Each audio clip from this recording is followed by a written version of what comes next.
About a year or so ago, Google added a calendar feature to Google Classroom that dovetails with the existing Google Calendar that appears in your Google Apps suite. So many of you might not have noticed it, but when you log into your Google account, in your suite of Google Apps, there is a Google Calendar suite. So when I click that, assuming I'm logged into my school Google account, on the left, I see any of the calendars that either I've created myself or that are connected to any of the Google Classrooms that I have back in the Google Classroom classes screens. So I have all these Google classes and each one of them has a corresponding calendar. Those are listed here. What's neat about this is that as you add an assignment to a classroom, so let's just say I go to my class here and I add an assignment, and let's just call this practice work, and I'm going to specifically add a due date of October 17th. All right. And you know what? Let's even put a time. So we'll say that this is due by 8 o'clock a.m. All right. When I assign this, it triggers off of that due date and it adds that assignment to the corresponding calendar that is connected to this class. Now, how I see that calendar has some options. If I click the About tab, I see Calendar, and I can either view the calendar right here in Classroom itself, or I can open up the calendar in the Google Calendar app.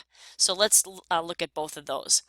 By clicking it in Classroom, it's tapping into my actual calendar, but I'm still technically in Classroom.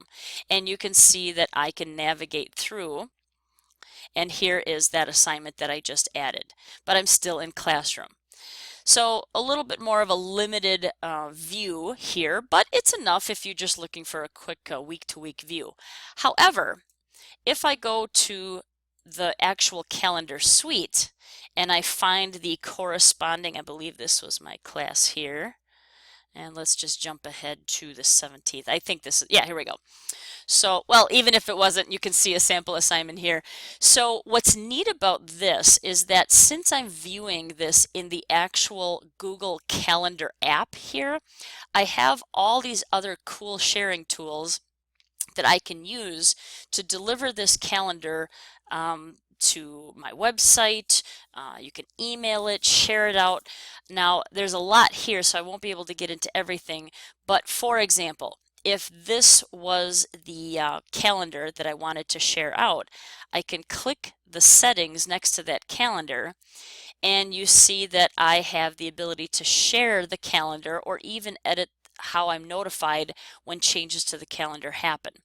So when I click share the calendar, I'm taken to a lot of options here for sharing. And again, I won't get into all of them, but you can make the calendar public so that perhaps parents can see it through their Google Calendar that you can share with them. You can actually send this via email to a specific person and set their permission settings for what they can and cannot see. In addition, under the calendar details, let me not save those. Oops.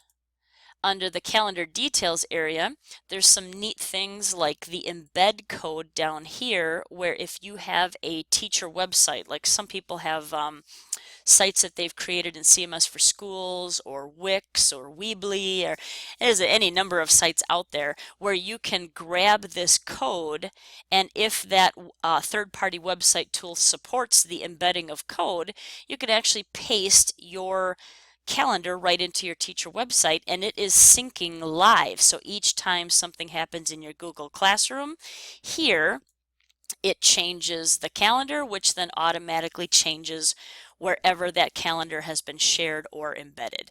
So some pretty neat features. Obviously, I didn't cover all of them in depth in this video. That takes a lot of exploration, but I wanted you to see some of the added calendar options that dovetail now with Google Classroom.